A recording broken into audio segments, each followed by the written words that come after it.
And my Facebook Live going here.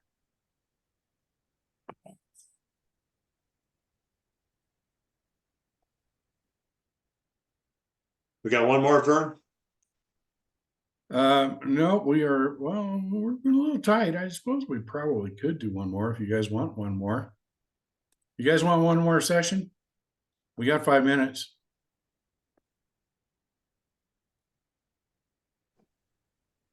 Yes, please. Okay, let's see. What do we got? 56. And we will recreate, and I will open the rooms.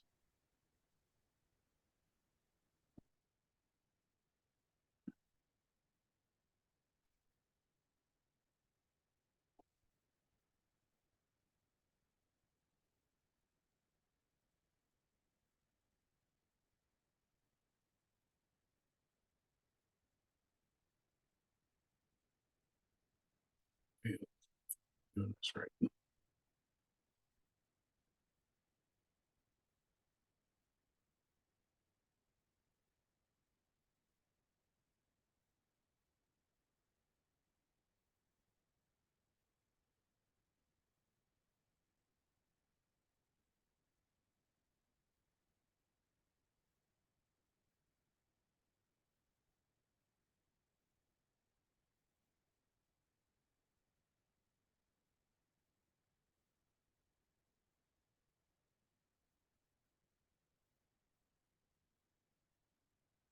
Looks like they changed being able to share to a group. Now it's only a page or a timeline on Facebook.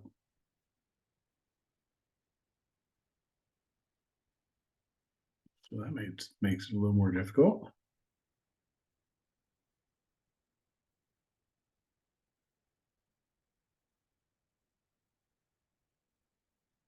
Always something that they change, make things challenging.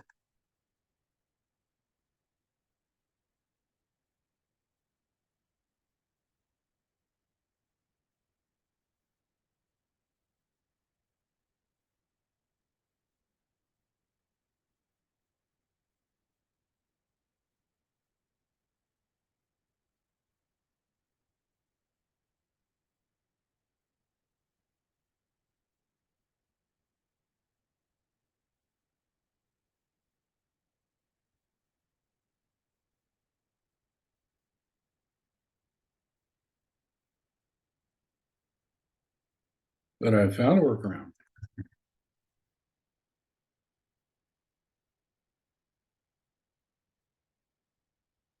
All right, 2 more minutes in breakout, and then we will get started here.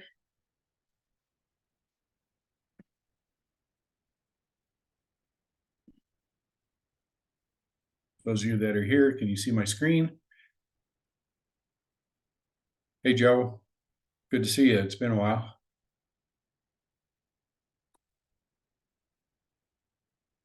And you are muted.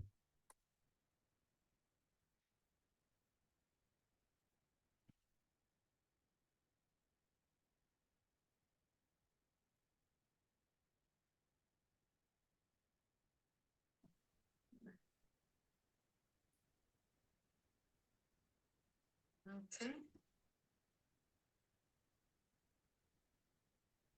Invite land programs. Hello, Milette. Is that it? Programs. Salam guys. Salam di sana satu belajar. I don't think she meant us to hear that conversation.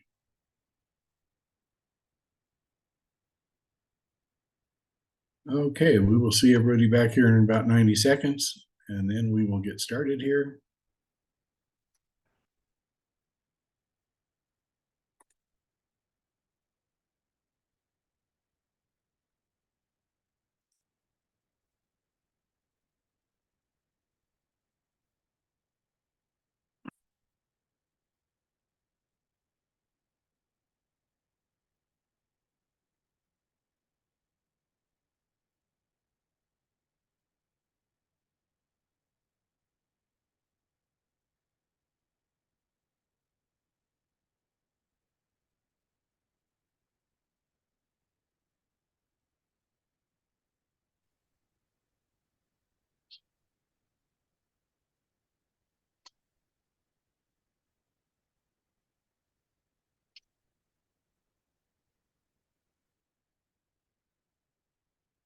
And for those of you that are just joining us now, we are finishing up our networking session. We're about ready to start the meeting itself.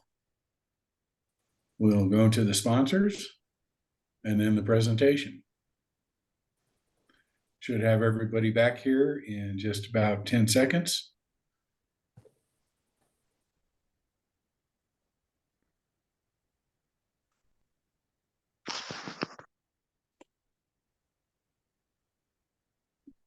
And we've got a pretty good group tonight. So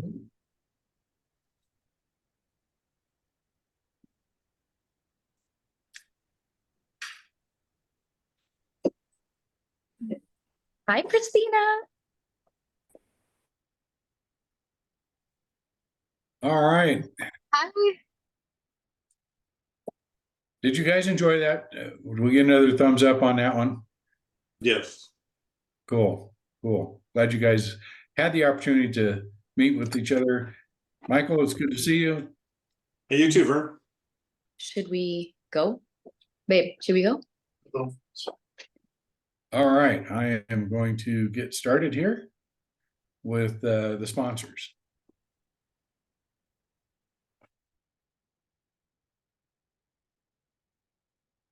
Okay, that was our networking, and at the bottom of the screen, you can see the little chat button on your control bar.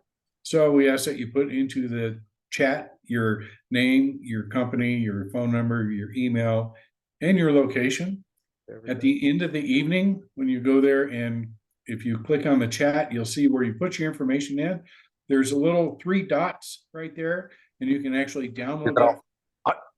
So you can have all the information from the people that you met tonight.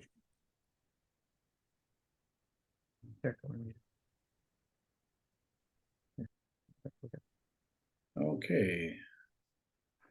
Next.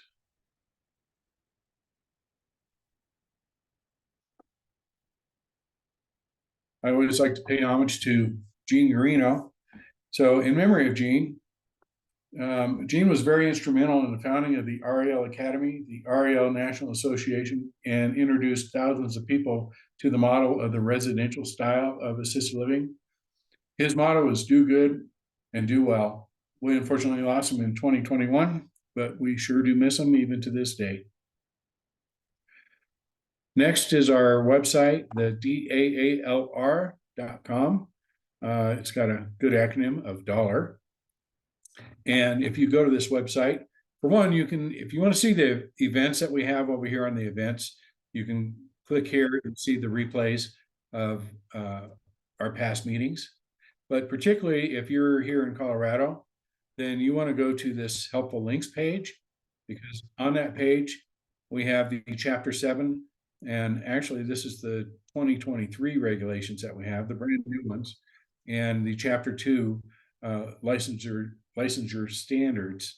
So if you are an operator in Colorado, you need to know these rules like the back of your hand. So we just compiled those links and put them on an easy place for you guys to find. And our Facebook page, Denver ALR, we encourage you guys to join that page and participate in it. You know, the social aspect is always good. And our meetup where you guys signed up, we appreciate you signing up through there, and we ask that you do give feedback on these meetings. We always like to know how we did and if you like the topic. So let's go into our sponsors. And we will start with Hall Ryan Construction with 35 years of combined construction experience.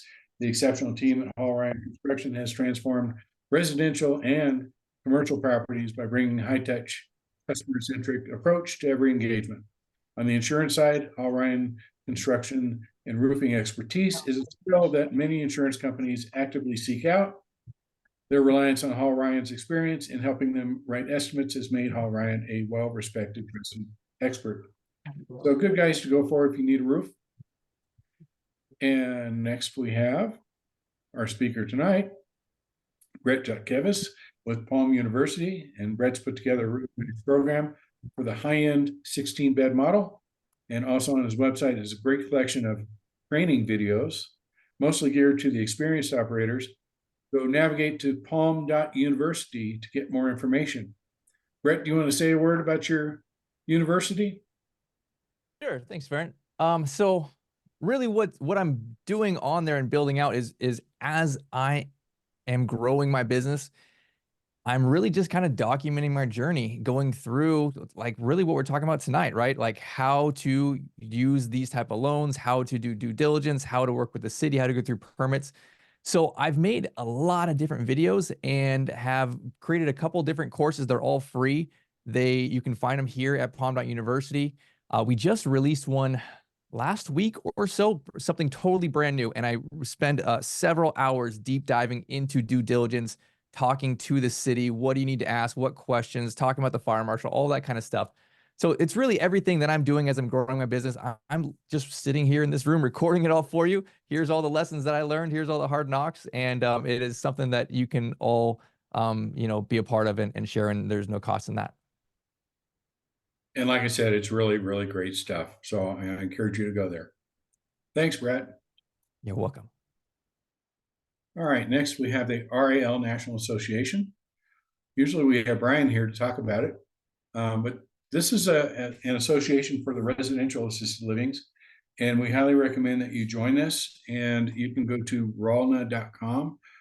Brian Pinkowski is the president, so when he's here, we ask him to talk a little bit about it. But again, go to this website, ralna.com, sign up for it, and you'll see some group purchasing benefits. So that's pretty handy. They've got great information, and I encourage you to go there. And next we have Residential Assisted Living Academy. If you're just getting started in assisted living, this is a great resource to go through. They have some courses, they have some mentorships, even a basic online course that you can go through. So it gives you the kind of the nuts and bolts about getting started with assisted living, especially in a residential style. So we recommend, if you're getting started, to go to ralacademy.com. And next we have assisted living marketing. Peter, I didn't see if you're here. Are you? Peter's here quite often, but I don't think he's here tonight. So with more than a decade of experience, they have customized services that work for small, large, and multi-location communities. Assisted living marketing is your trusted partner for digital and print marketing in the assisted living industry. Sorry for the pause there. I had a little window pop up right where I was reading. I need like 3 screens to do this. Okay, and next we have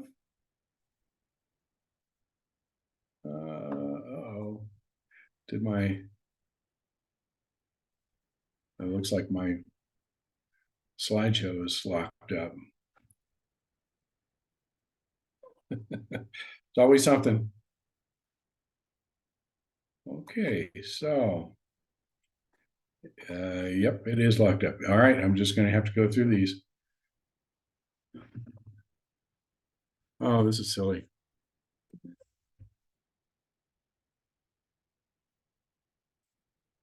Something went wrong with PowerPoint. Imagine that in the middle of a presentation.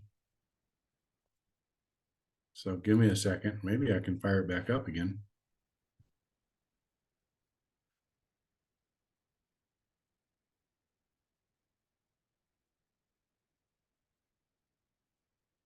And let's see.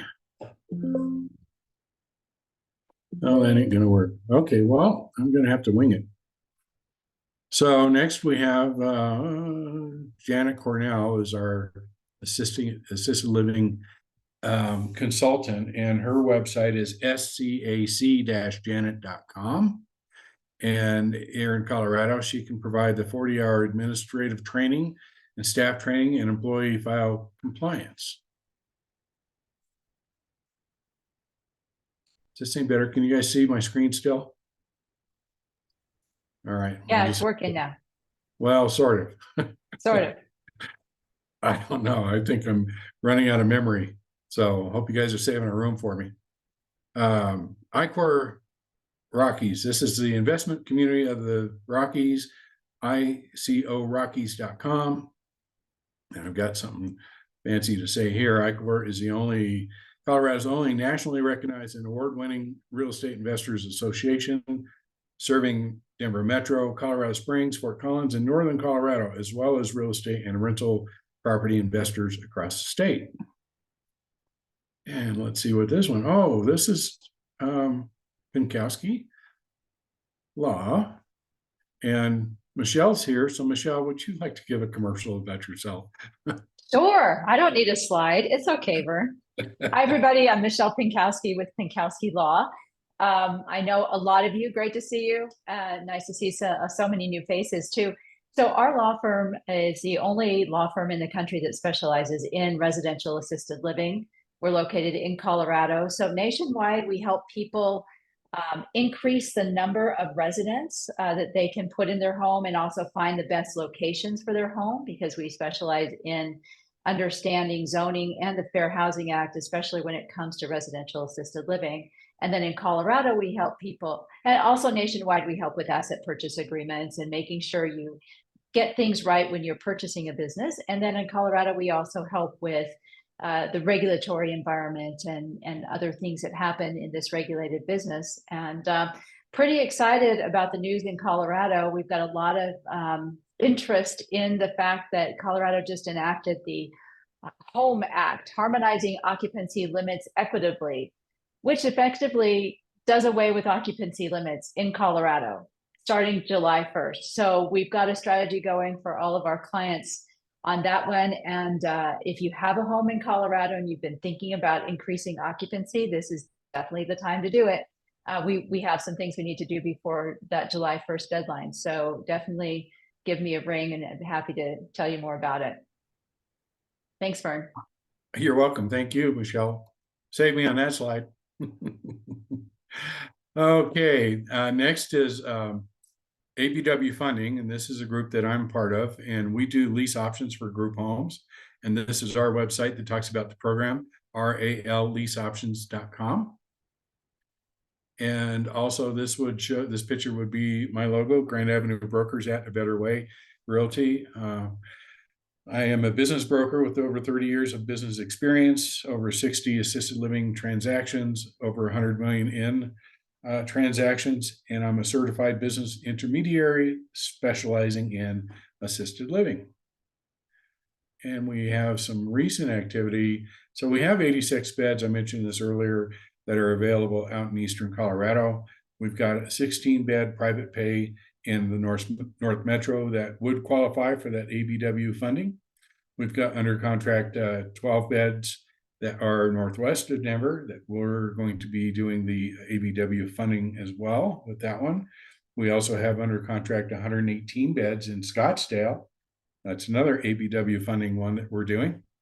We closed a 56 bed at the end of last year in Southeast Metro Denver. We did a 46 bed in Northwest Denver and an 8 bed on the Western Slope. So if you need help buying or selling, there's my phone number. Feel free to give me a call. And I'll put my info into the chat screen like I'm asking you guys to, so you'll have my info there as well. Do we have anybody here from the Colorado Assisted Living Association tonight? No? Okay. A lot of times they attend and give us a breakdown of what they're up to. Unfortunately, we don't have their info tonight, so we have no news from Cala. Next, I'm going to introduce Brett Chakevis. Took me a long time to learn how to pronounce his last name. I tell you, I probably butchered it 5 times at least on recordings too. So, but I think I finally got it right. Right, Brett? You were kind of close. It's Shot Cavis. Shot Cavis. Okay.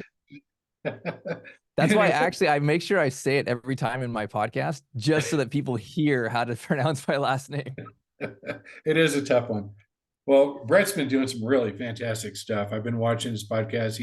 He's presented to us several times, and every time, you know, he brings it in like he has tonight. And I saw him talking about this loan thing that he did, and I was so impressed. I called him up and said, Brett, would you share that with the group? And of course, he was gracious enough to say yes. So I'm going to turn the controls over to Brett Shakakis. Awesome. Thanks, Brian.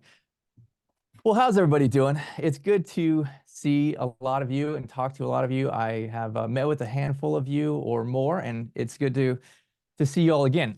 So I'll spend a little bit of time tonight talking to you about SBA.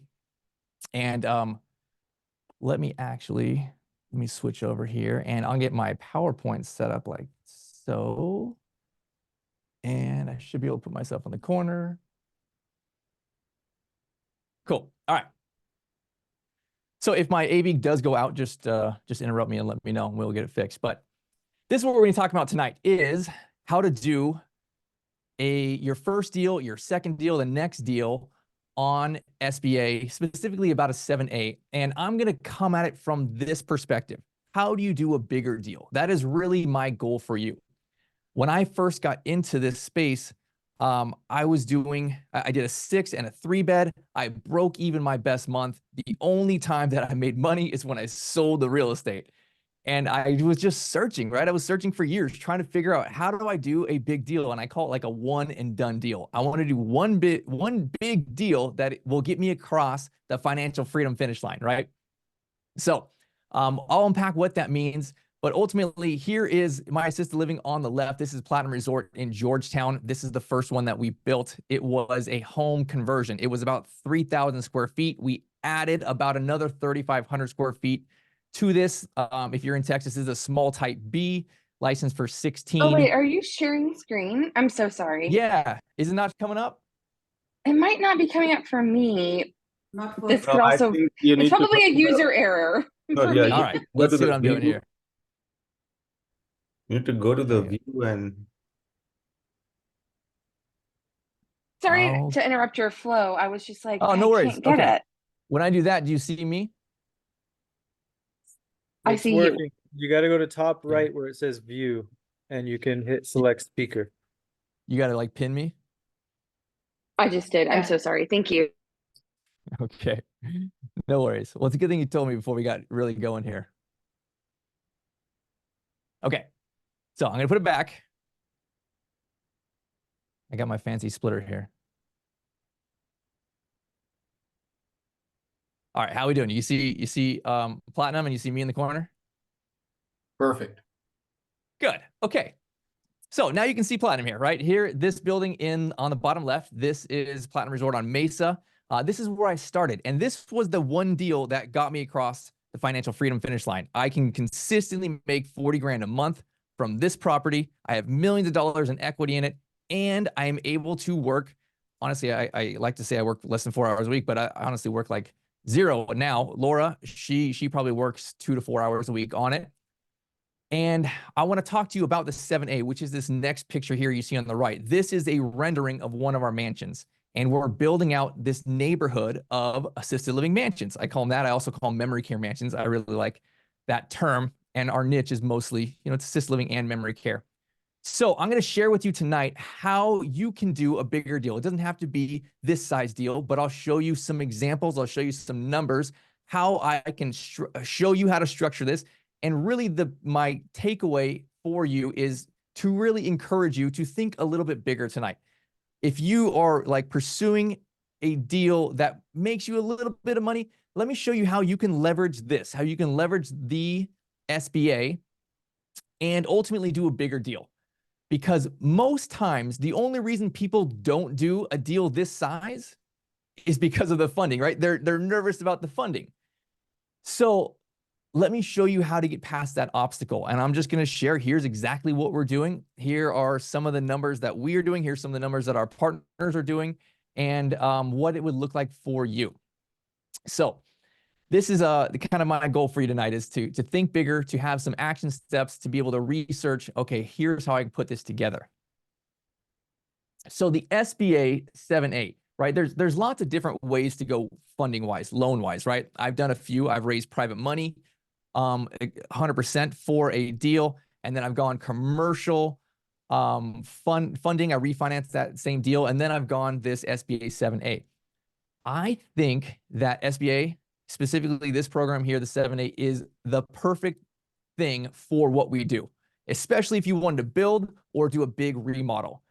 If you wanted to, you know, buy an existing licensed property, you may not find this to be the perfect spot for that, because really with this, if you can see my slide here, there's a real estate section and there's a business section, right?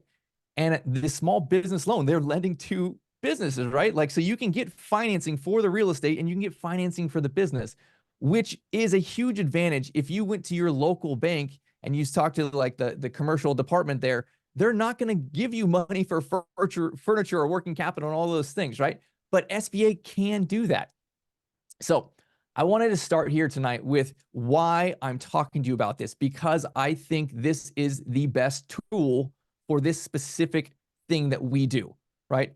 Doing assisted living, you have a real estate and a business. This is the best tool for you to come at it and do a bigger deal that can actually change your life. So let's break this into two sides. You have really one loan, but it's going to have two parts to it, okay? You're going to have your real estate side. So they will lend you money to purchase the land.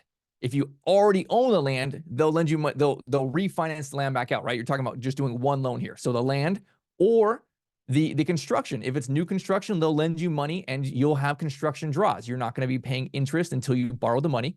So they'll lend you that part of it as well, or an existing building. You could obviously buy a building. It has land with it. So both those two things together, they will lend to that. They'll lend all of the site work. They'll lend money, all your fees. So there's so many different fees that'll come up, right? Architect and engineer. I mean, that could be 20 grand. That could be 100 grand, depending on what it looks like. Permits, again, it could be 5 grand. It could be 50 grand, right? So many different things. Banking fees, the SBA fee. I mean, you could get, gosh, we were over 150 grand for the deal I'm going to talk to you about today, with including SBA fees, bank fees, including like their attorney fees and stuff like that, right? All of those fees were wrapped into what the bank's going to lend on.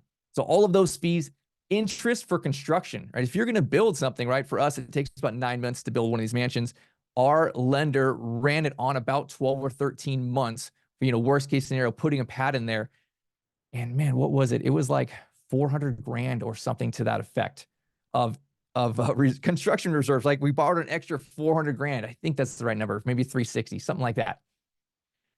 So they'll lend you all sorts of additional money there. And then the equipment, right? Like washers and dryers, your stove, your commercial dishwasher, right? Like all of these other things, they will lend money on all of that. And that'll be on the real estate side. And in addition to that, now you have this operations company that you're going to start, right? You'll have two LLCs. You'll have your real estate LLC. You'll have your operations company. On the loan docs, you'll have both of those companies written out there, right? It'll say, you know, hey, we're lending, we're guaranteeing to both of these things. So it's one set of docs, but it is funding to both companies on there. And that is really a benefit to what we do, because now you can get the funding on the following things on the right side of the list, right? Furniture. I mean, it may be 20 grand. Realistically for us, we do a more luxury product and we spend 60, 70 grand on furniture, and you don't have to save that extra money. And then there's decor and, well, I guess 70 grand on all of that stuff, right? So the furniture and the decor and the plates and everything like that, right? Like that's what I put in the budget, about 70 grand for our 16 bed, 10,000 square foot mansion. So you can borrow all of that capital also. Same with working capital, right? There's so many different loose ends, odds and ends that you'll have that you can borrow money for working capital. Same with like, you know, salaries. You may want to hire a manager or director, or, you know, before that, at least your caregivers, right? At least a few weeks to train them prior to that. There's all these extra funds that you would need that you can borrow on this side of it. Same with that marketing, right? You want to have a big open house. You want to put something in the paper. You want to get a taco guy and a band and cut the ribbon and all that kind of stuff, right? It might be like 5, 10 grand. You can borrow that money in there as well. And then lease up reserves. You can legitimately like build the whole thing, right? Get your license and then borrow another 3, 4, 5 months of interest while you are filling up. So you're not actually starting at a loss. You may actually never hit a loss based on, you know, if you at least get a few people in month 1, you might cover that whole month for those first few months because you're not making that principal and interest payment. right? It's really taking that risk out of it those first several months where you're not, full yet, and you're not making a profit. So with all that being said, I really, really like this product. I want you to look at it from this perspective, that it is less scary to do a bigger deal because you need less gap money, right? You need less investor money because you're going to borrow all of this money. Now, again, there is, pros and cons there, right? Don't put yourself in a bad situation by having a deal that's too small and then over leveraging, but it will give you the funding to craft a beautiful deal. I think that a 16 bed is the perfect number. I specifically only do new construction 16s now, right? I've learned the school of hard knocks. I've gone through a few different things, and that is what I think is the perfect product. You can think something totally different, but I would encourage you to think bigger than let's buy a house and convert the garage, right? Because if you can now use this tool, you can raise, 1.5, $2 million, $3 million with not a huge amount of money as the down payment, right? And we'll talk through what that looks like. But it does now open the opportunity to, now I can do one bigger deal instead of having 3 or 5, smaller assisted livings that will get me a place where I can afford my family and live comfortably and retire. You can do one deal, one bigger deal now with these kind of tools and this kind of strategy that gets you to that place where, hey, I can make 30 or 40 or 50 grand a month, right? And, I can have, really the most important thing for me is my time, right? That I can afford 2 full-time managers there, right? Like, so that Laura and I, we barely have to work. I spend most of my time helping people start their own assisted living. I don't really ever go to Platinum unless I'm touring someone or I'm spending time with my family there or something to that effect. I can create an operations company where I am really just the CEO and not even really the manager. So that's what I want to share with you tonight, and kind of then from there unpack what this looks like. So let's talk about some SBA terms, because you may compare this to some of these other options, right? You may say, hey, my local bank will lend me, 20%, 20% down. They'll lend me just on the real estate. They're not going to lend me anything on working capital, right? They're not going to lend me anything towards interest reserves or lease up reserves or things like that. And that, if you come from that perspective, instead of just needing that 20%, which might be $200,000 or $300,000 as a down payment, now you might have to add an extra 2 or 3 or 500,000 to that budget because you have so much other things you have to fund. If you have to fund, let me go back. If you have to fund 100% of everything on the right side of this column, it can for sure be several $100,000, right? At least. So if you didn't have to fund that side, if you only had to fund 20%, 15%, 10% of that right side, then it makes the deal really, really more approachable to do a bigger deal. So let's talk about the SBA side, because it's not too dissimilar from a basic terms perspective of, going to your local bank and they're going to give you a loan for this. So they have an SBA 7A. It specifically has a $5 million max loan amount, not max deal amount, but the program, they will lend up to $5 million. Now, that does not mean you're capped at $5 million. My loan that I'm going to be talking to you about tonight is like $7.5 million. And so from there, you can do other loans after that. There's specifically one that I did called a pari passu loan. And it essentially means that they're just going to match the terms of the first loan, right? Like there's a second loan. It's not part of the SBA 7A program, but it's literally matching term for term. That's what pari passu means. And I'm able to do, like, instead of signing 1 loan docs, I'm signing 2. And it's really very, very similar. It's the same bank, right? So you can do a bigger deal like this, or you can do a deal in phases, right? We're building a neighborhood of these with 4 mansions, but I'm not building 4 right now. I'm building 2 right now. And then I'm going to come back and I'm going to build phase 2. I'll build the next 2 of them, right? So you can do this in phases, and you could potentially, build with equity, refinance out, use that capital, and potentially maybe even put nothing as a down payment for phase 2. That's what we're going to be doing on this. So 5 million is the cap, but it's not really a cap. There's ways to go past that. But if you're going to do one building, you want to build 1 mansion, I mean, your 5 million is plenty good for you, right? Like you could do about 2 of what I do for that $5 million number. So it is a 25-year fully amortized loan. which, you know, most loans you go and they're going to be 30 years, right? You'll make a payment based on an amortization schedule of 30 years. This will have a schedule based on 25. So you'll be actually paying a little bit higher on monthly payment because your payment is ultimately 60 months shorter because it's a 25 versus a 30. The other thing that here is for you to consider is they do have a 3-year prepayment penalty. That is not something you can negotiate away with the bank. This is actually like part of the government program. It's part of the SBA requirements. So it's 3 years. It's a year 3-2-1, and then I think it's 5-3-1, right? So if you did it in year 1 and you refinanced out right away, you pay 5% of the loan amount, right? Not good. Year 2 it would be 3%. After year 2, between year 2 and 3, you would pay 1% of that loan amount. So I think that this is a great strategy. And I'm kind of going to get back to this, but I like it for a 3-year play. I think it's a great 3-year play. Get a couple years of tax returns in there, fill up your bed with grandmas, be successful, and then go back to your local bank. You'll get a more competitive rate. But use that 3-year prepayment, you know, work the system, use this tool, and then move on to the next tool. So as far as down payment, they will lend 80, 90%, sometimes 100. If you're doing your first deal, they're not going to lend you 100. If you're doing your first deal, they'll probably lend you 85%, right? They're lending me 85%. They're lending a lot of our partners 85%. So what that means is not just 85% of the real estate. Let's jump back up here. They're lending 85% of everything that you see on this chart, right? On the real estate side and the business side. All of these things they put into like little customized boxes, and they say, okay, well, we'll lend, you know, all of these kind of things. And you have categories, so to speak, like working capital will be a category. They're saying, hey, I'll put this much in that box, and furniture will be this much, right? You can't go past the furniture allotment. It has all these little categories.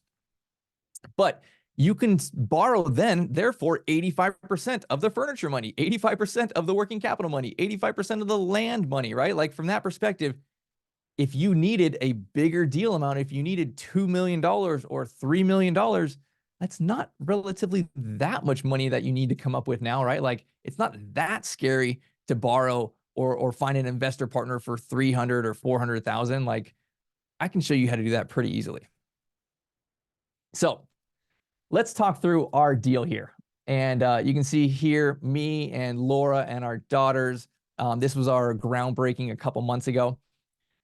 So if you are following along on Facebook, you can see me there almost every single day going through it. We started this project 6-7 weeks ago. We did so much earthwork on it, and we got all the rough plumbing in, and they're digging right now for the beams for the foundation. So next week we'll have slabs down.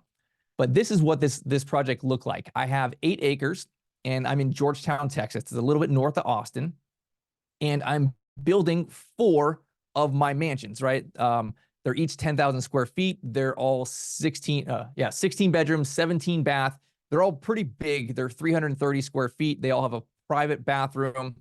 Every room has its 10-foot ceilings, has a chandelier, has a fireplace in your bedroom. We have a salon. We have a library. We have a garden room. We have like 18-foot vaulted ceilings. We have glass walls everywhere. It's really badass.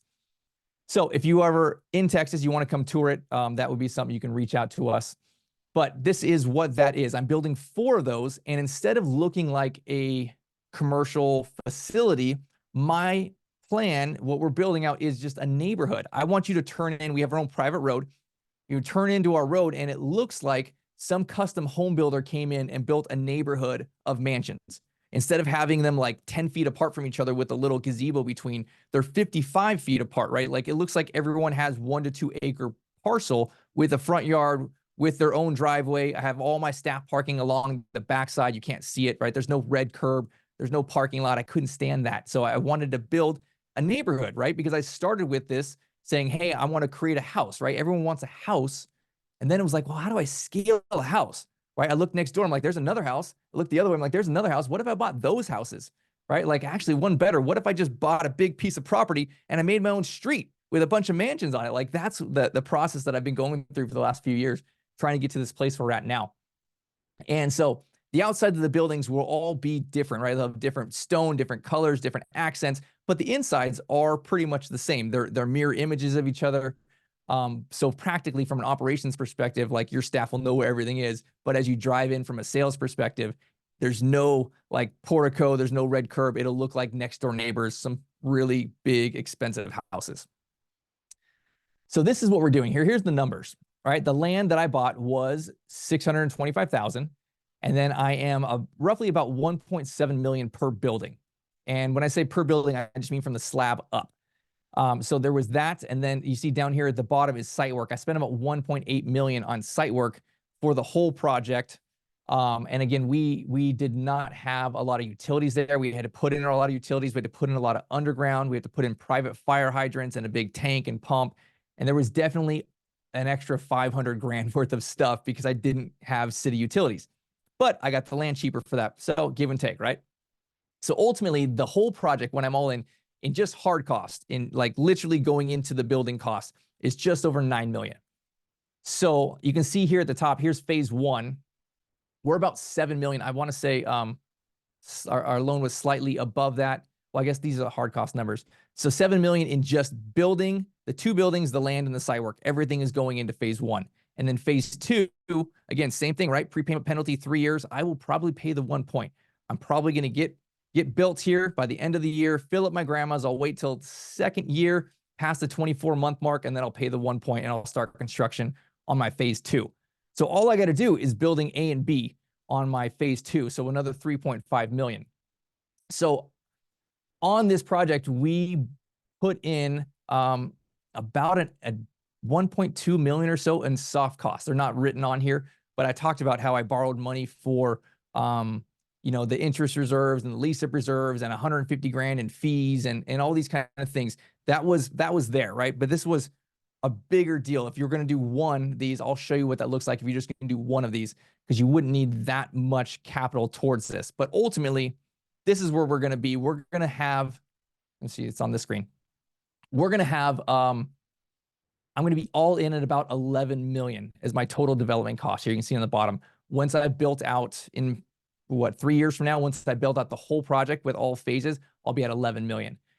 So this is what I'm trying to do. I'm trying to do bigger deals now, right? I went from, hey, I'm doing, you know, like I did I started with a 6 and a 3, more of a group home model, broke even at best. Then it was like, okay, well, that's not working. How do I do a bigger deal from there?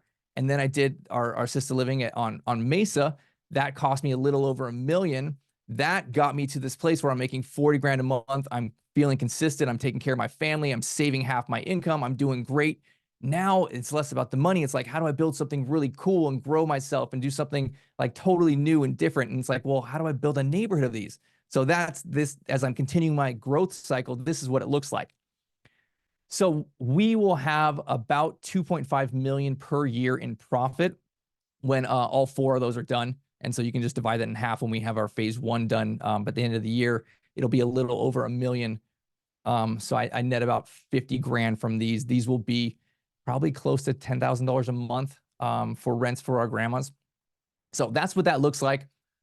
What I had already done was an appraisal, and you can see here 13 million. So that is for phase one. That's the land, that's the 2 buildings, and that's the business. So when you have an appraisal done for SBA, before you even get a hard commitment from the bank, they're going to have an appraiser come out and do that. So they'll look at 2 things here. They'll look at your real estate and they'll look at the business. So they gave each one of my mansions 5.1, something to that effect on the real estate part, and then about another $1 million for the each business, right? And they'll look at 2 things, right? They're going to look at the comps for your area on the real estate side, and they'll also do a market study and look at all of your bed rates and your cash flow and all of those kind of things to come up with, here's the value of your future business, right? Because it's not even built yet, but they're going to give you this appraisal. So this is what we're looking at now. We have an as complete appraisal amount. You know, in the future, in 9 months from now, this is what this appraiser says it'll be worth, about 13 million. So then phase 2 will be worth about 26 million when you have all 4 buildings done. So our exit strategy, right? Like, I'm not going to do this forever. I really enjoy what I do. I love the construction aspect. I love the building on it. I'll just probably be itching to build another project, right? Like, so here's our play, right? It's probably 5 to 10 years. I have investors in this deal. I actually spent $0 of my own money building this whole thing. I have an investor partner who's doing all the funding on it. So it'll be probably 5 years, maybe max of 10 years. My girls will be out of high school by then. Who knows what we want to do? But realistically, we have a sale price, right? Probably around 30 million is what I'm shooting for. If we get to 10 years, it might be higher than that. But somewhere about 30 million, I feel like is my exit strategy. And then I'll have this total development cost of about 11 million. I'll have debts of probably about 9 million at that point. So it's a huge play that we're looking at, right? Like I'll probably sell this, probably need a 1031 into something and buy something really big or do an even really bigger deal after that to not pay Uncle Sam so much money. So I'm saying all this to open your eyes to, like, I started this journey in, gosh, not that long ago, right? Like 5 years ago, maybe 7 years ago with that group home. Maybe group home was like 7 years ago. And then just stepstone from there, right? Like, how do I do a small deal? How do I do one bigger deal? How do I scale my bigger deal, right? Like, if you are coming along this journey with me and you're saying, hey, you know what? I resonate with that. I want to do like something big. I want to do something that I can get me out of the rat race here, that I can quit my job, that I can take care of my kids, that I can not be a slave to my business, that I can spend all the time that I want with my family. Like, this is kind of my path. And I'm here to just to share with you the hurdles, the successes, the failures along the way, so that you can kind of follow in that model. So let's talk through it on a typical deal. If you wanted to do one. So here is actually, this is my calculator. Here's a screenshot I took of it today of me filling in one of our typical deals that we do to build one of our 10,000 square foot mansions. So you can, I'm sure the video will be here. You can screenshot this or whatever you want to do if you want to look at it. But here is literally category by category going down if you wanted to go through with a lender for an SBA 7A. This is literally how they break out. I said those little boxes, right? They put all these things in the boxes. So here's all of the fees that they have, right? So we're talking about land here. We're talking about, here's our cost. We are about 1.7 million of the site work, the plans, the permits, 10% contingency fee for the builder. You're all these little things, the bank fees that are in here, the construction recurves, the FF&E, the appraisal, doc fees and attorney fees. This is literally line item by line item what you should lose. If you were going to do something like me, I would just start here and say, hey, Brett, I'm just going to copy your numbers, fill in the land part. What is it priced per square foot?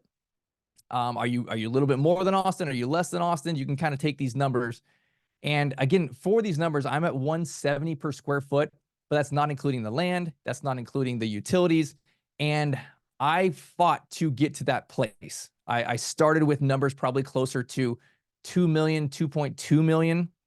And then we did a lot of value engineering, going through and really detailing out my scope of work to bring this down very specifically, so that all my builders and all my subs knew what we were doing. So this is what a typical deal that we invest in with our partners around the country. This is what it looks like. This says 2.93. You know, that's pretty fair. It's roughly around this $3 million mark. There are some markets that we go in and they're more expensive. They're pushing closer to 3.5. There's some that are a little cheaper and they're closer to like 2.7 or so. But on this deal specifically right here, this deal will cash flow about $45,000 per month. So just think of it like all right, let me click on the next screen here. We'll see. Here, you see this here. All right. TDC is total development costs, right? So the whole cost on here on this to develop this is 3 million. It's really in hard cost about 2.2 or 2.3, right? When I say hard, I mean like actually going into the building. The other about 800,000 is all of those fees, it's interest reserves, it's lease up reserves. Hopefully, if things go well with your builder, you're going to get about 300,000 or 400,000 of that back, right? There's a lot of safety net in there. If I jump back here, right, this example has 170,000 in a safety net there for your builder. Then you have like lease up reserves of 127,000. You have interest reserves of 157,000. You'll definitely spend that money, but it might not be all of it, right? Hopefully you can get 150 grand back if you did a deal like this. So that's your total development cost, about 3 million. To do a big deal like that, right? A life-changing deal like that, it's 450 grand as a down payment, right? If you're going to use this SBA program, you're going to do a $3 million deal. You probably have a $2.5 million loan. So you need roughly about 450,000 as a down payment. And again, I didn't spend any of my money when I did this, any of these times that I've built these. So it is when you have a deal that is super, super good that you can make, 500 grand a year, and you're building at a discount, right? You're building at what a builder builds. You're not building at what a builder sells at, right? Like you're building in a couple $1 million worth of equity, and you can say to your investor, hey, like, man, I have a calculator. I can't show you here. I don't have a screenshot of it, but you take a look at a deal like this, even at like 10 to 15% equity, the ROI on something like this, they're in like the 40 to 60% cash on cash return, right? Like they get a huge, huge cash on cash return on stuff like this. So if you can do a big, big deal, then it is way easier to raise funding. I can promise you it is so much easier to raise this much money than to raise, 600,000 for a little deal, like a 6-bed that barely makes any money. They're going to look at your numbers and be like, well, what if you have one open bed? You're going to be breaking even. If you can do a deal where like you can break in 45 grand a month, you got one open bed, 2 open beds, you're still making amazing money. And there's a lot of safety and security in that. So this is what it looks like here, right? We talked about the 45K a month. We talked about the down payment. Most of the people we're working with, same kind of thing, right? They're looking for what is my exit play, especially if you're raising money from an investor. Hey, Mr. or Mrs. Investor, we're going to build this. We're going to stabilize. We're going to fill it with grammars. We're going to sell or cash out refinance for you to get your money back in 5 years, maybe as long as 10, right? But probably, we're in that 5 to 10 range, right? Like we're going to pick a market that's going to appreciate. We're going to have like millions of dollars that we can carve out on this thing, right? Like, so I think that's where I'm trying to come from for you tonight. Like, let's open your eyes to just use this tool. There's going to be a few other things you have to put together with it, right? You solve this problem, it's going to open up 3 more problems, but all of those problems are solvable for you to do a bigger deal to really get to that place where you have freedom of time, freedom of finances. So that's what one of our deals look like. There are 3 things that you need to do before you get to this place of signing loan docs for the SBA. And here are these 3 things. You have to have fully approved building plans and permits. So especially if you're going to build new construction, right? Like you're going to go through the city, you're going to go through the hoops, you're going to go through all the due diligence process. I'm going to ask all my list of checklists, right? The planning department, the building department, the fire marshal, the health department. I'm going to go through all this stuff, look at utilities, look at the civil engineering, the site stuff. And I'm going to submit and jump through all those permits. Sometimes cities can be very, very lenient, and you can maybe get it done in like 3 months, probably best case scenario, especially here in Texas. If you're outside of the city limits, sometimes there's no rules. Like you can get the stuff done in 90 days. If you're in more strict cities, I mean, it could take 9 months, a year. There might be just some cities like, no, you just don't do that, right? Like I'm in Texas, right? Like Austin, just don't do Austin. Like, don't be, there's probably a lot of places, right? Like San Francisco, just don't do that, right? Move to the next city over. But you need to go through, you need to get these plans, and then you need all your permits. Once you have those things, then the second thing is you need a hard bid. You can kind of do these at the same time, right? You need a hard bid from a builder or for a contractor, right? It's the same premise. If you want to build new construction, everything I'm talking about is exactly the same if you want to do a remodel. If you wanted to buy a property, do an addition, this process is exactly the same. So you would need a hard bid, right? They want to see line items. And the SBA, it's not like they're a bank and you can like kind of pull a fast one on them on the construction stuff because they don't know the construction stuff. Like they have people on their team that are construction specialists, right?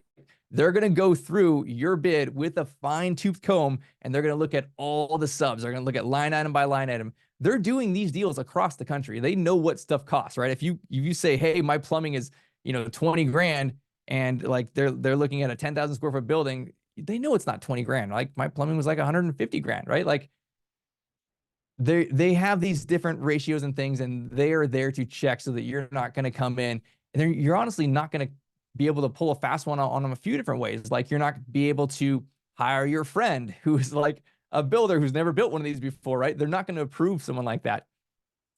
So it is definitely in your best interest that the bank does this, and they kind of play the bad guy for you. And I really like that because I don't want to ask my builder for his tax returns and say, hey man, like what's going on? Are you making a profit? Like what the bank did, he had to send in all of his tax returns. He had to send in all sorts of stuff. Every deal he's done in the last few years, he had to send in references. He had to send in all sorts of different stuff, right? And I'm super glad that the bank requires them to do that, right? The bank, they are there to make sure the deal gets done. And you are here to make sure the deal gets done, but you might be a little too excited and maybe want to cut corners. The bank's not going to cut any corners, right? They're going to have lots of different hoops to jump through, and they're going to check everything with a fine tooth comb. And that is in your best interest. You don't want to go, sideways during this deal and kind of find a builder that, has some experience, but he's never built an assisted living before. I mean, they will literally go and like, hey, we need a letter from your architect, someone who's built an assisted living before in your state to make sure you're building it to plan, that you don't get to the end of this thing and they told you, hey, you put the wall in the wrong spot, right? Like you needed this many square footage and you didn't do it right.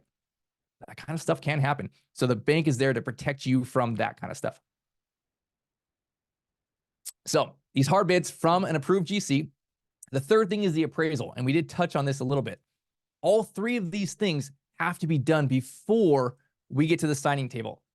So that appraisal, I think, is awesome from one perspective in particular. If you are going to be raising money for this type of deal, you can go, you can find the land, you could potentially do a takedown loan, you could buy the land, right? You're going to refinance it out later once the bank gets involved with the SBA. So you can take down the land, you can go through the permit process, and you can be looking for the investor that time. You might have 3 or 6 months. You're searching to raise money. You can have that appraisal done. They're going to give you the future value of the business and the real estate, because you're going to have your set of plans. You're going to have your hard line item, bid from the builder. And you say, here's what we're building. It's exactly like this. Here's all my numbers. They're going to run their own comps and everything, right? So they're going to give you this future value for the real estate. And then they're going to do a market study. Here's your future value for your business. So you're going to have this in hand, and this is literally a tool for you to go and raise money, right? Like, here's what we're doing. So for me, it was awesome because we're doing phase 1, has 2 buildings. It came back at about 13 million. So I'm saying, hey, you know what? We're building this at, what was it? It was about 5.8 million plus all the soft costs. So we're building this at 5.8. It's going to be worth 13. We're literally building at less than 50% of future value, right? Not what I'm saying, but what the appraiser's saying. And then I'm also going on LoopNet and other things, and I'm like, hey, look at this person, right? Like, they built this, right? Like, when you go on LoopNet, for example, everything is so polarized. It's either like class A or like class D, right? Like, so you got to throw out all the D stuff. If you're building new construction, like, what is the best of the best product in the marketplace? And a lot of times they're selling it on a cap rate. They've built it. They're leasing it to someone. They're selling a cap rate. You can be like, look, this place over here, right? This is selling at $350 a square foot, right? Like, that puts us at 3.5 million a building, or whatever the numbers are. So this is a strategy. You can go through this in kind of phases. You don't have to have all the money ready. You could have some of the money, enough money to maybe buy the land or have seller financing on the land, enough money to, maybe it's 40 grand or so, hire your architect, your engineer, go through those plans and permits, get everything ready, get a hard bid. And then you can move to the third part, right? Like, let's order the appraisal. It's like 5 to 9 grand for the appraisal. And then you'll have all of these numbers. You'll have all of these tools, couple that with a pro forma and your business plan. And you're like, hey, listen, here's what we're doing. I'm going to build this amazing mansion style assisted living. It's going to make 40 plus grand a month. I want you to come in on this, right? Like, we have this calculator, you put all your numbers in, and it's like, here, if you lent me 300 grand, or you would lend it to me, if you invested in the company, became an equity partner in this, then you're going to get like, it was something like 60% cash on cash or something, right? So there's one other caveat I just touched on there, and I want to make sure I'm clear on this. When you are using SBA financing, it has to be a down payment. If we're talking about 15% of a down payment, then that's not money that you borrowed, right? Like, it's not like you can go and get a second position loan. You can't get, like, private money for it at 12% and like use that as gap funds. That's totally something different, because you'd have a second position there, right? You need down payment. It has to be cash. It has to be cash from your team. It could also be potentially real estate equity that you have, but it has to come from your team. And if you bring on an equity partner, they become part of your team. You're going to create a new entity together. It's just money coming from one of the members of the entity.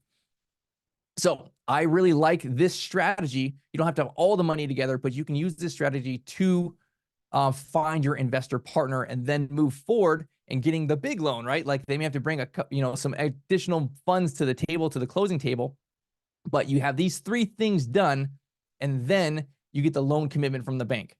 So you're going through all of your hoops. It might take you 3 months. It might take you 9 months.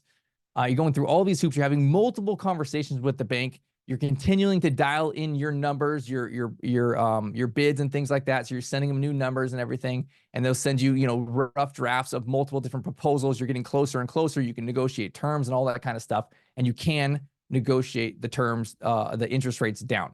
Okay, just to be clear. So you can negotiate that stuff down.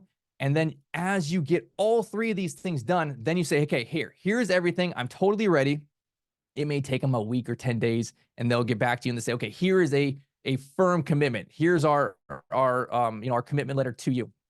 And then it details out everything, right?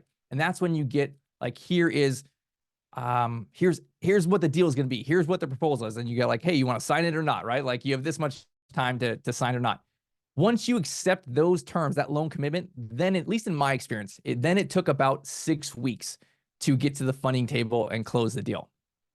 So it is a bit meticulous. There are a lot of little hoops and things that they want you to do, but it's not unnecessary. It is for sure. Like if you're going to be borrowing this much money, you need to have your crap together, and they expect you to act like a professional and have all this stuff together. Here's the 3 things you need to put together, as well as some other, entity docs and other things like that. But it's not stupid. They're not asking for unrealistic things. They're just asking you to have your crap together and submit everything. And they have professionals who know this stuff, who look at a lot of these things, and they're coming in from that perspective that they want you to act like a professional, right? And have everything looking nice and have everything ready and to go. So I want to put this together for you as kind of a wrap up, as we're kind of giving some final thoughts on this. This, I think, is the best way as a tool to do a bigger deal, because specifically there's way less capital requirements. If you compared the same deal to the SBA 7A to a commercial financing at the bank, and the bank offers you, 80% financing, SBA offers you 85%, it is not a 5% difference. There's a difference of like hundreds of thousands, maybe 500-600 grand, because everything on the right column we talked about earlier, the SBA will lend you 85% of that also, all of that furniture, all of that working capital, all of those fees, right? There's a lot of extra stuff there that they'll lend you. So I think it's way better from this one perspective that, you make sure you're doing a right deal and you're not putting yourself in a risky position, but you need a lot less capital to do a bigger deal. You do need to have all of your ducks in a row. And, I have a real estate background. I've raised a lot of money on different deals and stuff before. So I understand that, and I can put all that stuff together. You may want to have someone help you with that kind of stuff if you're not good at that.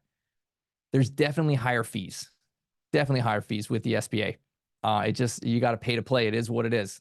I'm happy to pay the fees, and there's higher interest rates. Honestly, it is it's a variable rate right now. It's prime plus a certain number. It may be like between, 0.75 and 1.5 as just a loose number for you to look at there. But that puts you, what is that? 9.25 to 10% right now. But you know what? And maybe by the end of the year, maybe it'll be down by 1.5 or so. So it will adjust as the market shifts with that.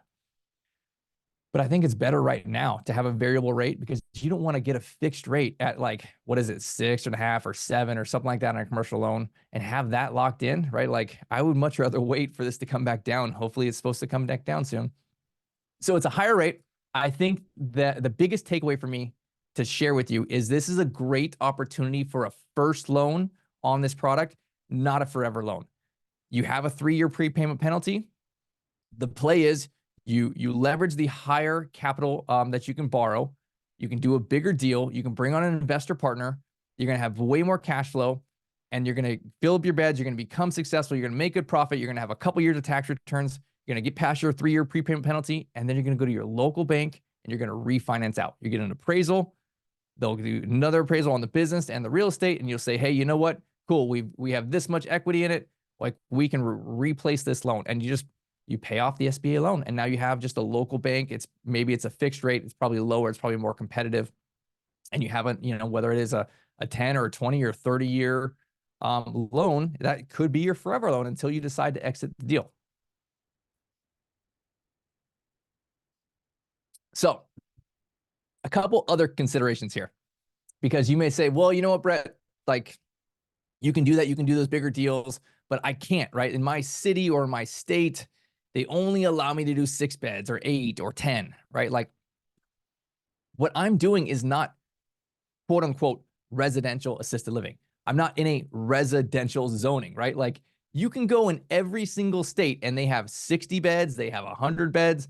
If you can do 60 beds, then you can do 16 beds, right? Like what is the zoning type that 60 bed is in, right? Is it commercial? Is it mixed use? Is it R4? Is it multifamily? Like there's every city has multiple different things that are probably appropriate for this type of zoning.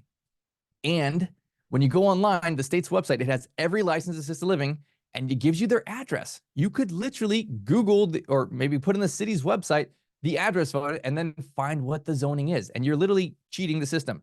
Here's the 12 different assisted livings in my city. Here's all their zoning types. Now let's go talk to the planning department, right? Like I'm not doing anything special to get around some zoning type here, right? I'm just going to the city. Here's what I want to do. What are the appropriate zoning types that I can do it in, right? And sometimes it's changing. Sometimes it's a special use permit. I have bought an agricultural land. A lot of our partners have bought agricultural land and gone through a pretty simple process. It may take a few months, but to go that way, like that's pretty easy in some areas of the country to do it. So from that perspective, I would look at that. The next thing is finding the right location, talking to the city, figuring out what you got to do with the fire marshal and what do you build and all that kind of stuff. How do you know if you can be profitable? So I mentioned it earlier in the call, but I just released an additional training, deep diving into finding the right location, working with the city, working with the realtor. You can go on the website and find that because really that's going to be the next problem, right? You're going to learn this SBA thing and be like, cool, I'm ready to do that. You're just moving the problem one step further, right? Like you can solve all the problems. They are there, right? Like maybe the next problem is how do you find an investor partner? So we are doing a workshop next month on the 9th, talking about that same thing. Here's how you go and find investor partners. Here's how you give a presentation. Here's how you hook them in instead of meeting up. So if you have a big deal, people will want to invest with it, right? Like you just got to put your tools together, get your work tax together. But if you have a home run deal, like people have money sitting on the sidelines, they don't want to put it in crypto. They don't know what to do with it, right? It's losing money in just sitting in the bank. Give them a great opportunity. And this is the future. I think this is the best opportunity currently in real estate because you can't get any of these single family residents or apartment buildings to cash flow worth anything worth interest rates the way they are right now. You can cash flow like crazy on this stuff. So that's really all I got for you tonight. If you want to hear more, you can follow me on a few of these places.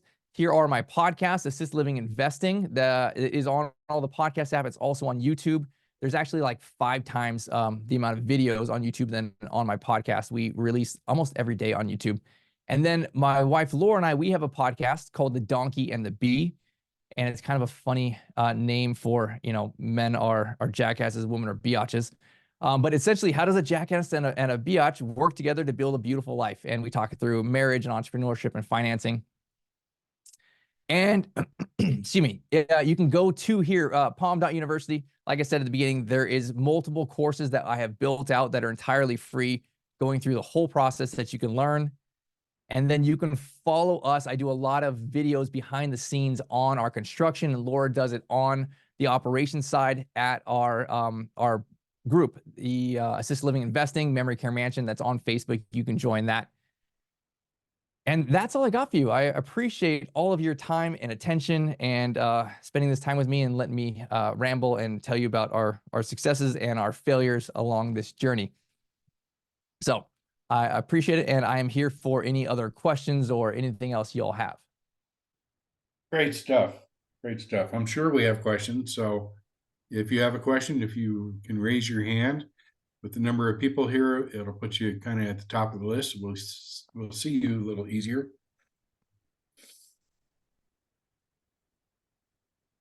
Allison. Yeah. Hey, okay.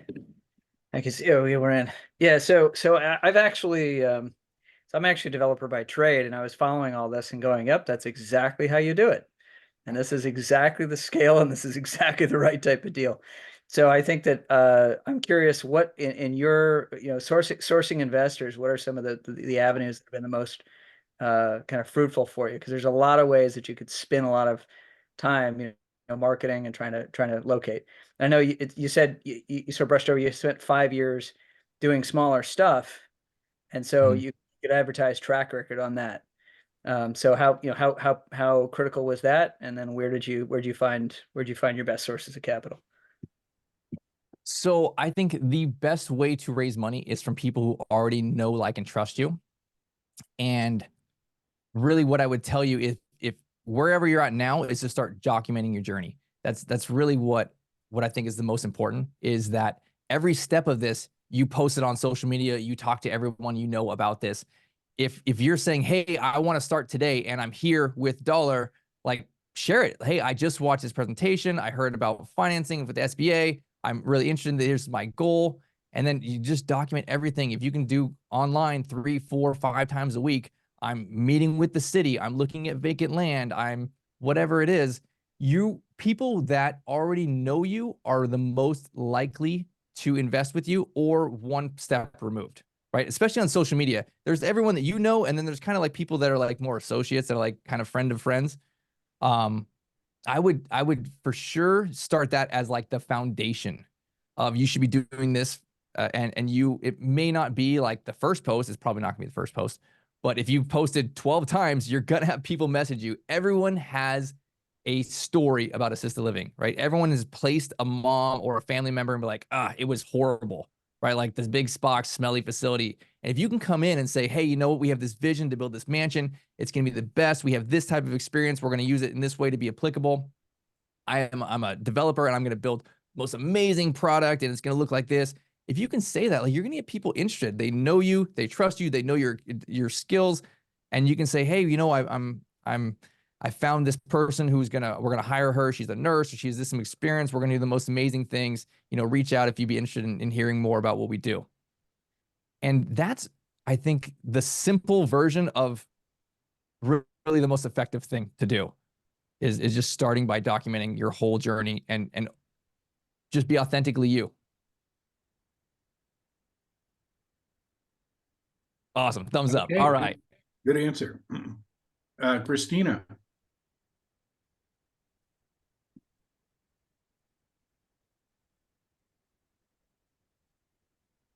Christina, you have your hand up. Are you ready for your question?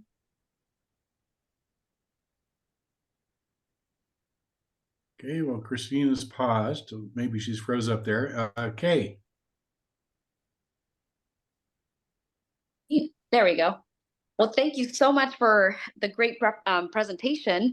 My question is, so I'm trying to expand our current facility now, and we have talked to 2 banks, I think, Live Oaks and Celtic, and they're not so. I feel like when it comes to construction, they're a little bit hesitant, but we have always bought like an existing facility, and they're pretty on board with that. But when I present them with the constructions, they tend to be a little inclined to do that. Like, is there a way, or is there a list of banks, that just certain banks that are willing to do the constructions? So I am familiar with Live Oak. I know they do a lot of new construction.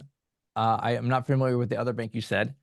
But maybe I would ask why. Like, what is it about the deal that they're hesitant on? Have you given up a pro forma, and do you have plans and stuff to show them?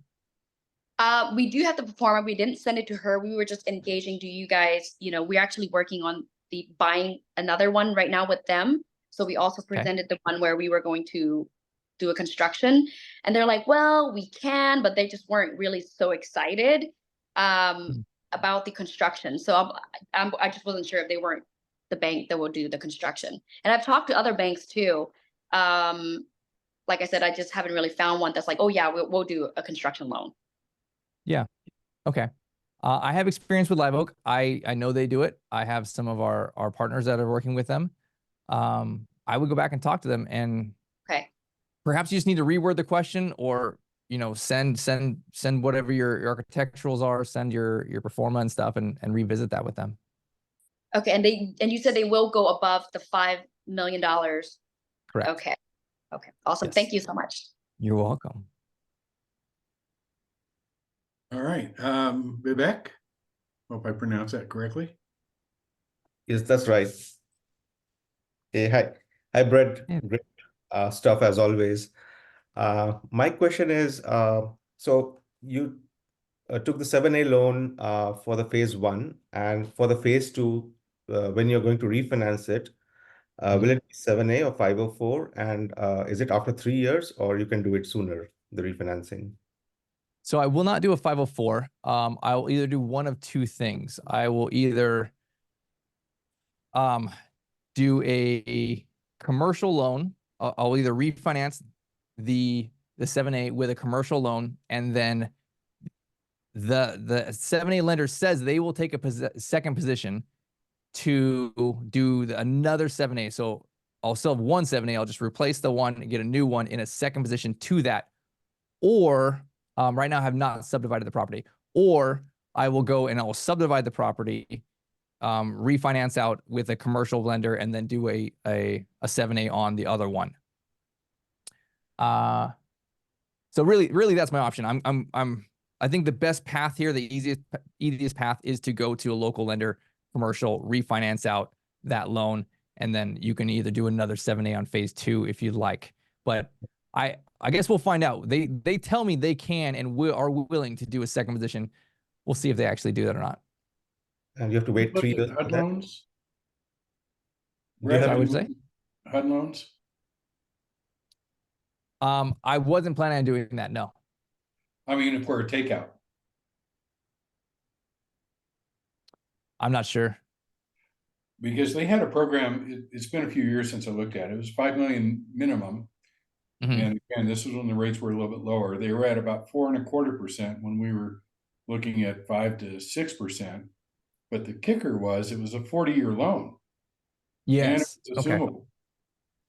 So I asked about that because they don't want you to do an SBA and then kind of work the system and go into that. There was some type of waiting period that if you had an SBA, you could not go into one of those HUD loans for a period of like 5 years or something to that effect. Interesting. And sorry, I didn't get it. So would you wait for 3 years, for the first 3 years before you refinance with the commercial loan?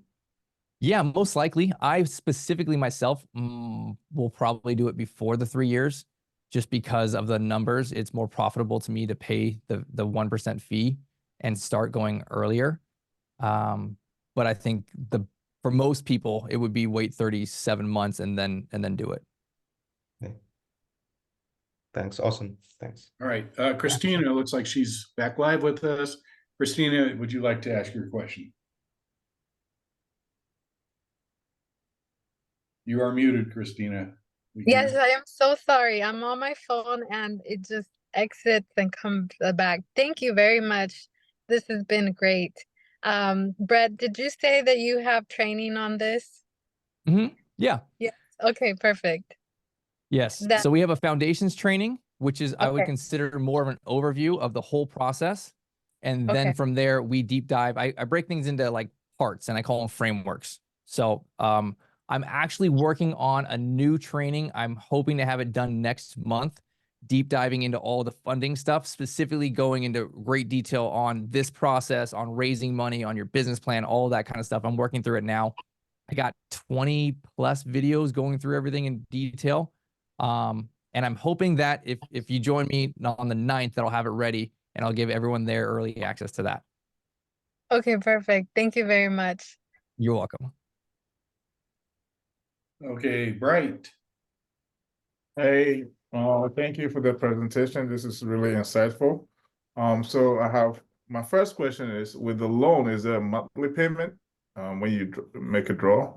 The second question will be about the training you offer. I have a property that I'm trying to subdivide and then do the same thing you're doing. So do you offer consultation? Because I don't have construction background. So would you offer consultation on that basis? So first question, sorry, remind me of the first question. Is there a monthly payment? Oh, for sure. Okay, so specifically in the context we're talking about with the SBA 7A, from that perspective, you're going to be borrowing money for the construction time period, the interest reserve for construction. And you can also potentially borrow money for the lease of reserve construction. So you are not making an actual payment. You're not sending in money. You are essentially every single month when the payment is due, they are lending you more money, right? Like you're not paying interest yet on the money you haven't borrowed yet. But if you had, say, a $5,000 payment that would have been due, they're just kind of drawing that from your account. And now it's additional funds that you had in this box, right? You have all these different boxes. You have money in that box, and now you've pulled money out of that box and you've used it. So you don't actually have to make, well, so if the SBA 7A will go, it's interest only the first 26 months, and then it'll move to an principal and interest loan, right? It's, there's not a transition. It'll naturally transition on its own. You could make those payments earlier, but ultimately you'll be crediting, you'll be just, how do I say this? You're using the money you already borrowed. And then your second question, we don't do consulting. Pretty much everything that I would tell you, I'm going through, and I'm just putting in all of these courses. And there's a lot of different training and resources there on the website. So I would start there. All right. My last question will be, so like I said, I have a property that I want to subdivide. Would the loan be able to cover the subdivision process and all of that? Or I need to finish the subdivision before? I would do the subdivision prior to, and then all the capital you spend as part of like getting this ready, you will go towards your down payment, right? Like, I'm not sure how long you've owned the land, but if say you bought the land right now and you bought it for 100 grand in cash, you can use that 100 grand dollar for dollar towards your down payment. Then also say, hey, I spent 7 grand going through the city with permits to subdivide, and then I paid a civil engineer 6 grand. All of that funds will be part of your total development cost and be part of your down payment. So anything you spent in cash on the front side will roll dollar for dollar into the deal as part of that, potentially 15% that you would need. Right. And would you be sharing your May 9th, the link to your session on the Facebook page, or how do we get it? Yeah, it is palm.university. You go there. I can type it in to the chat here. All right. Thank you so much. That's all I got. Okay, Rommel. Hi there. Very good presentation, Brett. The question I had was, that's very innovative how you were thinking of how you use breaking up those two properties, like you said, doing the SBA 7 loan, 7A loan, and then getting a commercial lender to take it out, and then getting another SBA on a second piece of property. For sure. That's excellent. Why is it that you don't like to go the 504 route? I'm not familiar with it. I've never done it. I can't speak to that. Okay. Everything I'm talking about with you guys, I know I've done it. I can say with confidence, here's what it is. If I've done it and it worked for me, I'm happy to come back in a few years and tell you, but I have not done it at this point. Okay, so that's the reason why you really can't speak to it. And then I know I looked into it a few years ago when I was looking at pros and cons, SBA versus the 504. And I don't remember right now why I decided to not go that route, but there was some reason. Okay. And then 2 points. I think somebody was asking about the HUD loans. There's also something that big senior living community or providers, they also use an FHA loan that that has a takeout loan, but has like a bridge loan. So you do the bridge loan, you get the initial property. So for like Pacifica or Brookdale, you get that property running, and then you wait about, I think, 2 years or 3 years, and then you do a takeout loan, or where the FHA comes in and they take out that loan, and then they put it on like a 30-year amortization or something longer than that. And then the second thing, I'm from Nevada, so I've done one deal where I took out 4 homes, residential care homes here in Nevada, and I used the SB 7A loan. But the issue was, like you said, was very correct. It's both a real estate transaction, but it's a business transaction. And with the business transaction here in Nevada, all the SBA lenders, they needed to have an operator that showed 1 year of experience, right? At least 1 year. But I love the way that you said if you started off, then you can build those tax returns for like 3 years, but then you build up those 3 years of experience of running it. That makes it easier now to do a $9 million loan, you know, with 5 on the SBA 7, and then go do 4 through either commercial or private money or, you know, investors. But that's how they do it out here. So it makes it a little difficult for people here in Nevada, but you are correct. You have to find areas or locales that it makes sense. So thank you. Yeah, you're so welcome. Okay, Angela.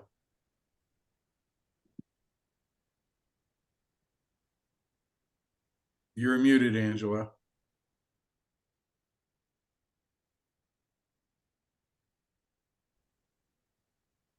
Hi, my name is Angela. I'm from La Junta, Colorado. That's 3 hours away from Denver. Anyway, my question is, so he said that all the permits should be done before you apply the 7A. So does it includes also the permit for putting up the assisted living for from the Department of Health? No, at least for me, in my experience, no. The process that I'm familiar with is I'm going to go through the stuff with the city, get everything ready, right? Because I haven't even built the building yet. So I'm not going to go get my licensure yet. There may be state-specific things that you need to send in. Each state's going to be different. You may have to send in like plans or, you know, some type of approval. Hey, I want to do this piece of property. I would ask somebody local about that. But you're going to go through, get all your plans and permits and everything, then do the funding, then start construction, then bring in the state for the licensure at the end of that. Okay. So actually I have 2 houses now that I already renovated it. The plan is to put up an assisted living, but my problem is the investment to put up fire sprinkler and a fire alarm and water sprinkler. I've been calling a lot of companies to get quote, but they didn't reply in a way. So I think Bern knows which company to hire. So I would ask that question to Bern later. Yeah. I'd recommend Mr. Fire Sprinkler. I don't know if he goes out to La Junta. And also, Angela, of course, in Colorado, we had the FGI review that you have to go through if you're doing a new license and or a new build. And that takes a really long time. I did learn something a couple of months ago, though, and that is, you know, because FGI, the challenge is getting through their approval process. Once you put your information in, it takes them 6 months just to look at it. But if you, I've heard, now I haven't done this, but I've heard that you can just put in the starting document to get in the queue and then finish up your documents while you're in the queue. So that could save you a couple months of time because, you know, again, their queue right now is like 6 months. Wow. Why is that it takes them so long now? Before, I know it was just like 4 to 6 months to approve. So why is that? Just the manpower. They don't have the manpower to, I think they've got 2 people that work that desk. And when they get a big box facility that has, you know, 200 rooms, it takes them weeks to get through something like that. So a small stack of the smaller facilities gets backburnered I did hear at one point that they were looking at those small facilities, trying to have somebody come in once a week just to review those and try to speed up the process. But I would plan on 6 months of FGI review in my budgeting. And if I buy the existing business and I mean the existing facility with the business, is that faster to change the permits or the name of your business? Right, you don't have to go through FGI if it's already an existing business. Only if you're getting a new license or doing major renovations. The problem is you don't see for sale anymore. If you see, they are quick to the next week they're gone already. That's how quick the assisted living in Colorado sold. I know you're part of it. Yes, yes, indeed. I talked to you last time, and I think we met when that house in Brighton or Broomfield was for sale, but I didn't like it because it's a small. I couldn't expand it. Just like what he said, think big. So that's what I'm trying to. My approach is to think big, because when I came here in 2010, I had only $50 in my wallet, in my purse. And now I have 4 rentals and I do fix and flip. My bank actually allowed me to do construction without any down payment, just pay the fees on the loan.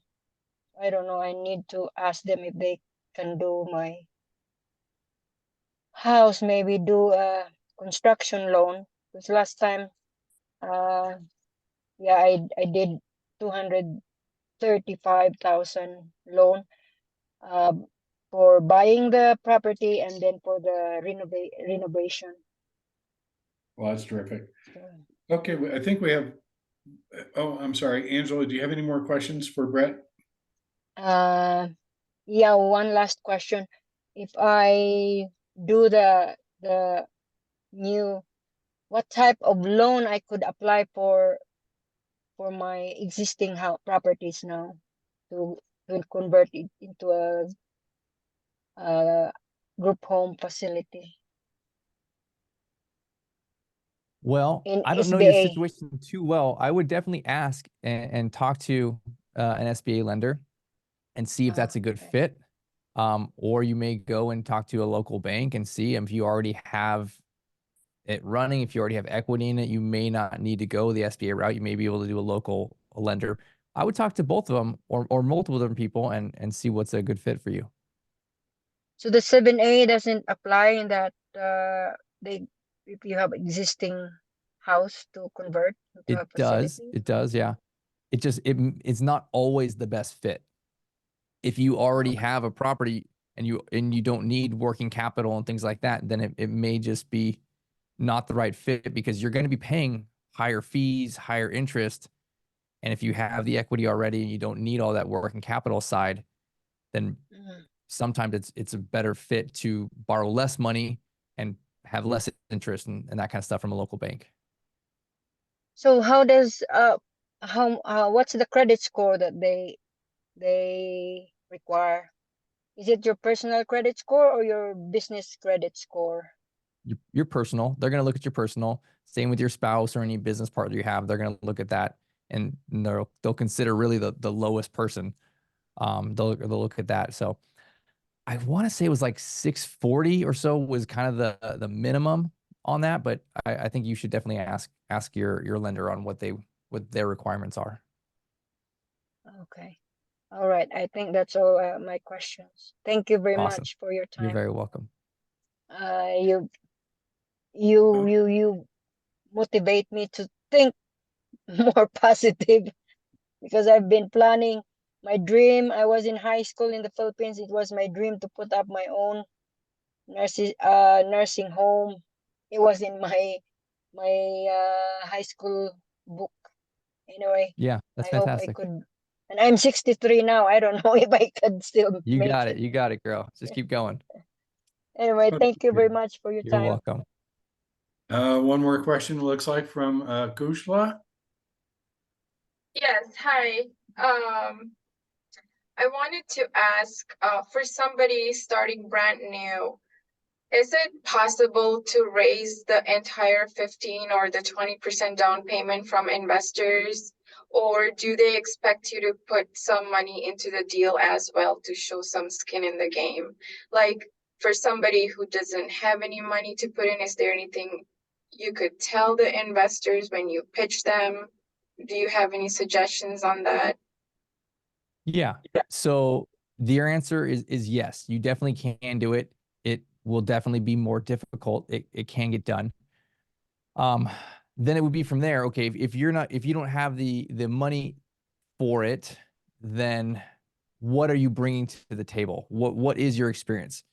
If you said, hey, I was a nurse and I have this experience, or I worked at a big facility as a manager and I have this experience, you don't have any money, but I know how to run this thing. Why don't you come together, Mr. or Mrs. Investor Partner? You bring the money. We'll find a builder, we'll find a lender, and I'll come and I'll run this thing, right? Like you can create a win-win in that perspective. You would have to do a lot more legwork and a lot more communication on the front side. You would really still go through those same 3 steps, except you would bring the investor on at step 0 and you know, use the investor. Perhaps they buy the land or you buy it in an LLC together. Then you go and you're doing all your market research. Then at that time, right, you're going through plans and permits with the city. Again, they're spending the investor's money on the engineering, the architect, all that kind of stuff, right? And then you're going to go through and get the bids, and then you're going to go get the appraisal. Again, the investor's paying for it. And you can set all that stuff off on the front side. And then, you know, really from the expectation that you as the investor are doing the money part of it, I'm going to be doing the work part of it. You're probably going to be trading more equity from that position, right? Because you're coming from a weaker place. Yeah, You have less leverage. And so perhaps you know, perhaps you can do, think of it from this perspective, just an example.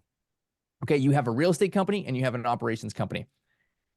You could say, hey, let's do 50-50 on the real estate company, right? You're putting up all the money. We have this, right? When we go to sell, we're going to split it 50-50.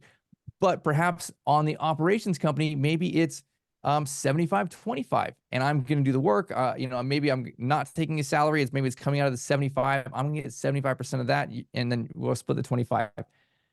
You can really structure it however you want. I think that's the important thing. They do not have to be the same percentages between the real estate and the operations. And specifically, if you're going to go SBA, I know for sure they do not have to be the same. They can be, but they don't have to be. So you can give yourself flexibility to create a win-win if you have less to bring to the table, maybe with experience or with capital, to be able to structure some kind of deal there. Okay, that was helpful. Thank you. You're welcome. Okay, I think that's it. Unless Bright, did you have another question? Your hand's still up. Yes, I wanted to ask, besides Live Oak, are there any other lenders that he will recommend?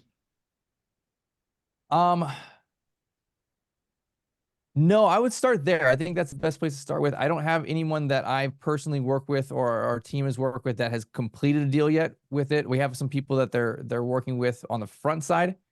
If you ask me later, I may have some other options for you, but at this point, I would say start there with Live Oak. All right, thank you. You're welcome. All right, Brett. Well, you've been very gracious with your time tonight. I really appreciate that. And absolutely. I'm glad you got a huge turnout here. I think this is great. Yeah, absolutely. I learned a few things too. So thank you very much. To wrap up our evening, if you look up here on our agenda, we have in haves and wants. So if you have something or want something that you want to present to the group, now is an opportunity. If you want to just raise your hand and we will call you up. So does anybody have a have or want for the group?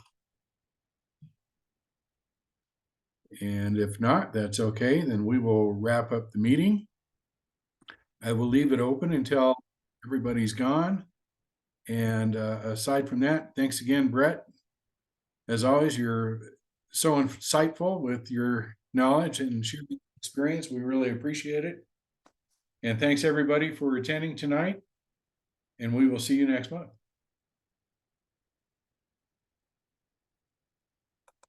Thanks, Vern. Yeah. Hey, Brett, you still there? Yeah, I am. I'm typing in this website here for everybody. Palm.university. That is where all our free courses are. There it is. Brett, how many square feet do you have for your residence rooms?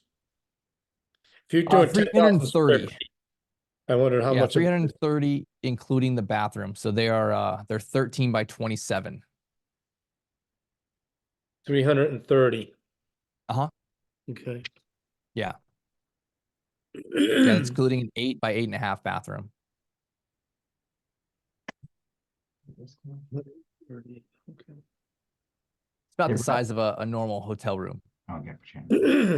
Okay, we said the bathroom was how big? 8 by 8.5. And that's a walk-in shower, right?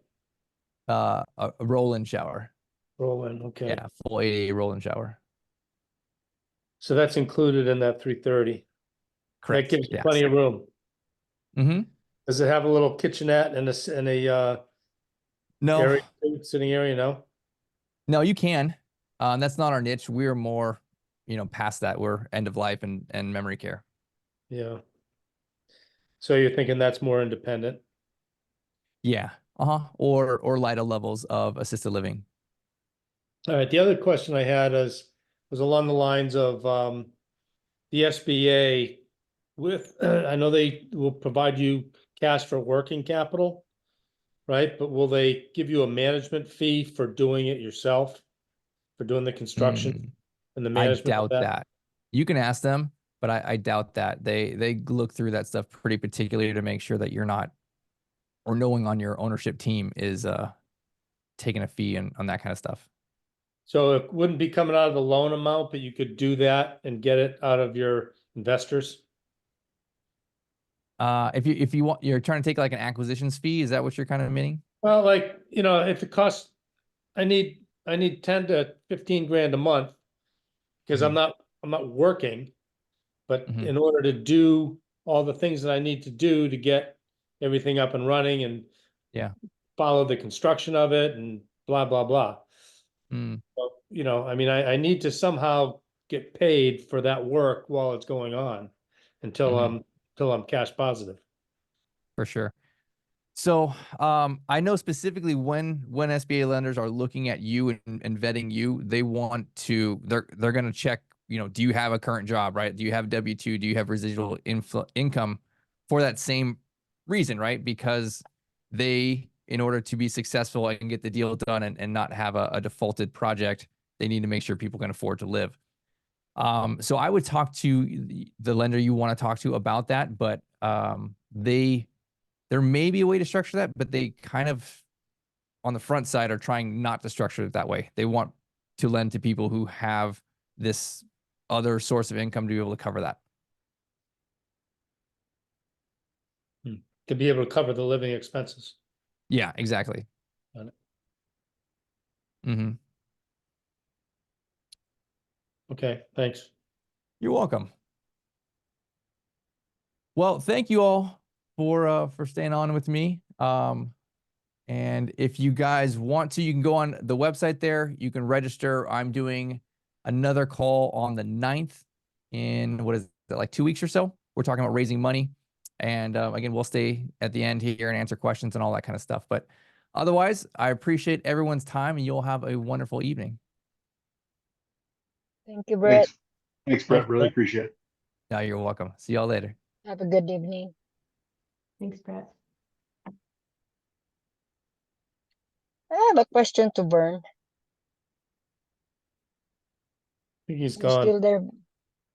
Oh, he's gone. I can answer my question. I forgot.